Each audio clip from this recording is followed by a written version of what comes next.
ژوند له د رنګونو د امکان خبره ونه شوه زموږ سره د خان خبره ونه شوه.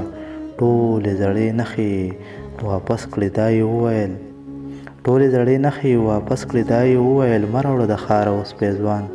خبره ونه شوه او دا ځل یې د ځان د انتظار لمبو ته نه سپارم.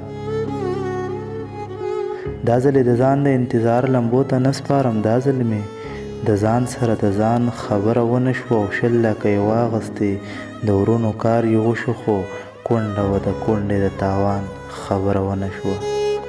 20 لکه یې واغستې د ورونو کار یې وشو خو کونډه وه د کونډې د تاوان خبره ونه شوه. نن مې ورته بیا دانشه ونویل چپ پاتې شوم. یره وه د اوښکو د باران خبره ونه شوه. ټولې زړې نښې واپس کړې دا یې وویل مه راوړه د ښاره اوس پیزوان. خبره ونه شوه.